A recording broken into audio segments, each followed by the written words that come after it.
All right, so because I live in America and I'm not under Israeli jurisdiction or Palestinian or Sharia, but I do know there's certain groups, and they're strong groups that even within their own ranks, I don't know if I should say the name of them, but I watched their interview and they're okay. They're they're the Moors. So and the Moors are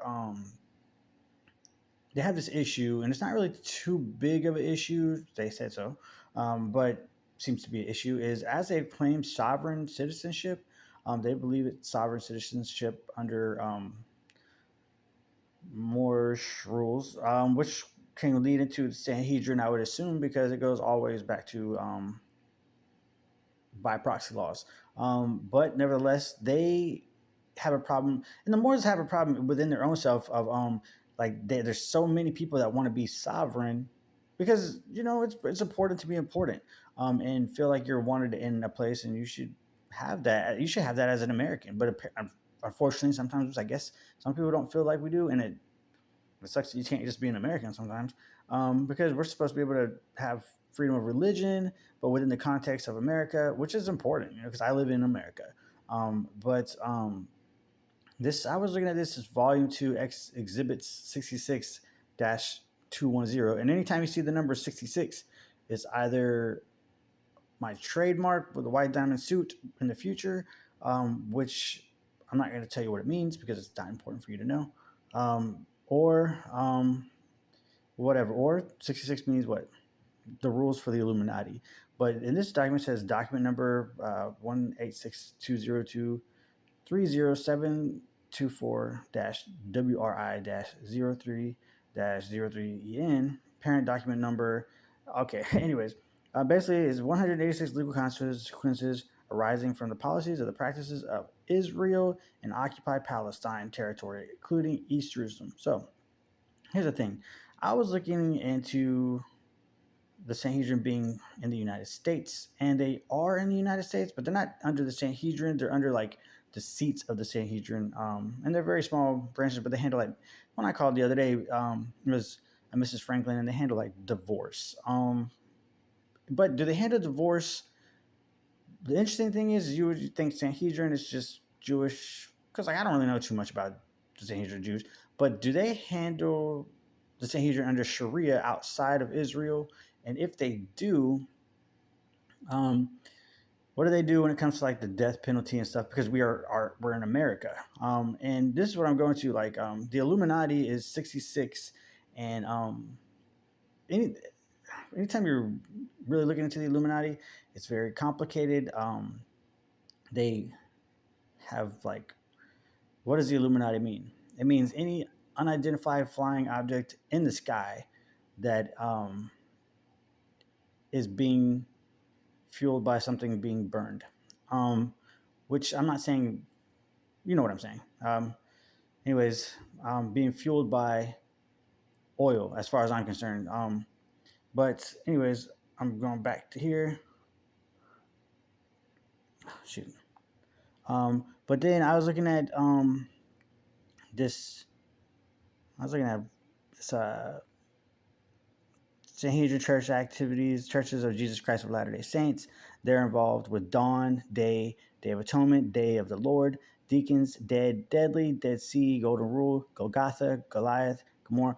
I don't know what this means, but I'm saying, and okay, but if they have Dawn and somehow they practice, I don't know, does the LDS go into esotericism?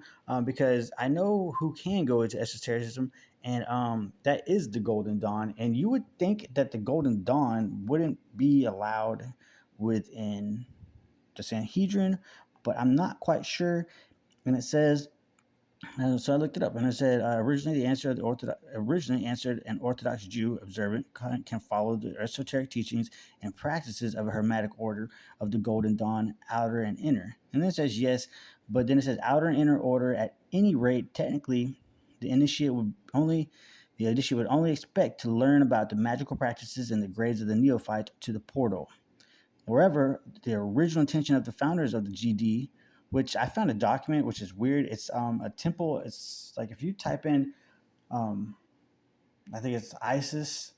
That wait, it's the Temple of Uranus, Isis, and the Order of the GD. How deep does that document go? Was to okay. So, anyways, was to open it to all members of the religions.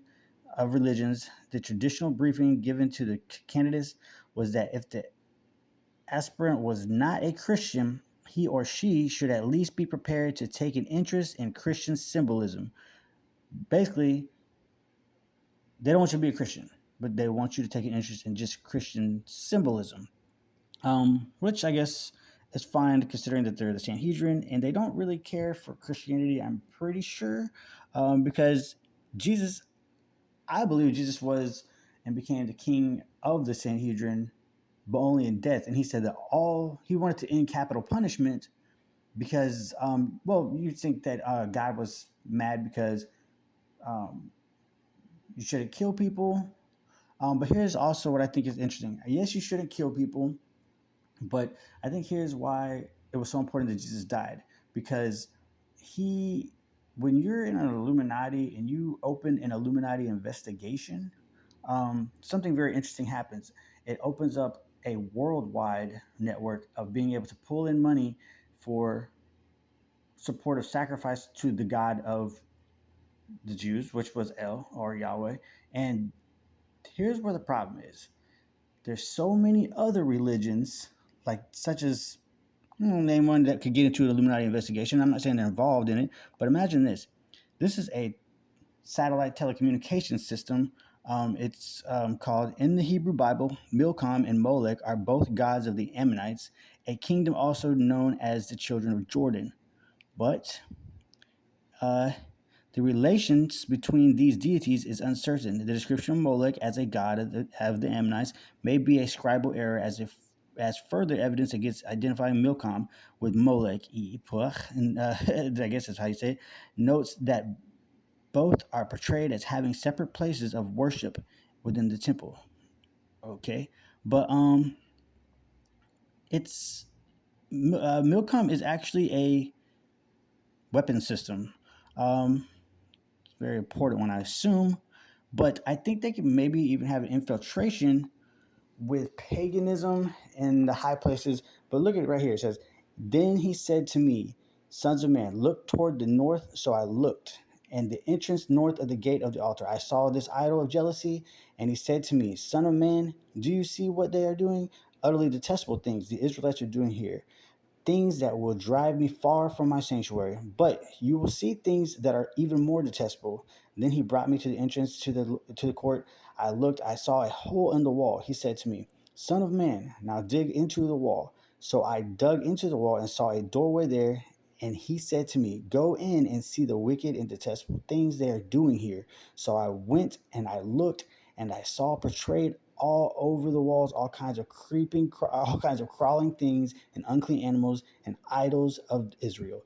In front of them stood 70 elders of Israel, and Jazaniah, son of Shaphan, was standing among them. Each of them had a censer in his hand and fragrant clouds of incense. Now, when you're doing a righteous judgment and you go into an order of the Golden Dawn with a particular white man that left the KKK, and now he is within the Golden Dawn as their high worshipful master, but he has a lot of dealings with the Sanhedrin, and they're raising incense. Are they going outside of the laws of God and going into pagan temples and practicing Sharia death sentences outside of the state of Israel, much less within the state of Israel? And then are they taking those proceeds and putting them within funding for Israeli sacrifices? This is what God, I think, was so pissed about. Look, it says, He said to me, Son of man, have you seen what the elders of Israel are doing in the darkness? Each of the shrine of his own idol, they say, the Lord does not see us. The Lord has forsaken the land. And again, he said, You will see them doing these things that are even more detestable. Then he brought me to the entrance of the north gate of the house of the Lord, and I saw a woman sitting there mourning a god Tomes, a dragon. He said to me, Do you see this, son of man? You will see things that are even more detestable than this. He then brought me into the inner court of the house of the Lord, and there at the entrance to the temple between the portico and the altar were about 25 men with their backs towards the temple of the Lord and their faces towards the east. I wonder who those people can be. Those people are probably the 333 that maybe have ties now to what was the Greater Sanhedrin, um, which has a lot of Illuminati transmitting utilities within paganism, and not particularly. They might not. They might so. They were bowing down for the. They were bowing down to the sun in the east. He said to me, "Have you seen this, son of man? Is it a trivial matter for the people of Judah to do these detestable things they are doing here? Must they also fill the land with violence and continually arouse my anger? Look at them putting the branch to their nose. Therefore, will deal with them in anger. I will not look on them with pity or spare them. Although they shout in my ears, I will not listen to them." Then I heard him call out to the loud voice, bring near those who are appointed to execute judgment on the city, each with a weapon in his hand. And I saw 6 men coming from the direction of the upper gate. Now, these 6 men, um, in the Illuminati, if you're judged as six, it means that you're judged to death, maybe, especially by these Sharia and Persian laws. So these 6 men, I believe, were already judged by the Illuminati. And they had these same transmitting utilities that they're doing now. And I think that if Israel doesn't stop what they're doing, if they're doing that, with all the temples of the world involved, with a Illuminati satellite matrix, I think things are not going to work out too well for them. Much less this Milcom and Milcom, let's say Illuminati system. That's a weapon. Now, if they were to take Milcom has to build a weapon, which goes probably into connection with Sofax with Jordan. And weapons are important, but if you're killing people with weapons, and you have to label that a war, I would assume, and then that's just good etiquette, and especially if you're killing people for the high course of God, raising money for the third temple for sacrifices. I don't think God is going to be very happy, and I think that some people need to take a step back and say, look, I know we want funding and riches and money and everything like that, but is it really worth 6 men that were that come down and whoop Israel's ass? Um, I don't know if that's gonna happen again, but let's hope not. And so, because if those 6 men come back, because they're still burning altars of incense, and it says right there, each Israel elder had their own god. It says it clear as day. You cannot get around it. So watch what you're doing within the Sanhedrin that's new. And if somebody is hearing and listening to this, bring some awareness. War is war. War is hell. Set it aside. Every proceed that you attack on a war, and you would have to list it. Make sure you put that aside from the temple plate. Because I'm going to tell you right now, imagine just taking the offering plate up at a church, and it was just all people that were committed suicide. You know what I'm saying? They all committed suicide, excommunicated. The worst kind of thing that you could do is send a person to the fires of Molech. And I'm not even saying that Milcom's involved, because Milcom is a beautiful system and stuff. Is important to protect people. But imagine just imagine taking a plate, an offering plate, and throwing it at fucking Jesus Christ and be like, "Here, take that, bitch." And what was it? What was it? It was what? All proceeds from the fires of Molech. I think God would be extremely offended. Just if you're offended at the way I say that, I don't think God. I think God would be more offended at you.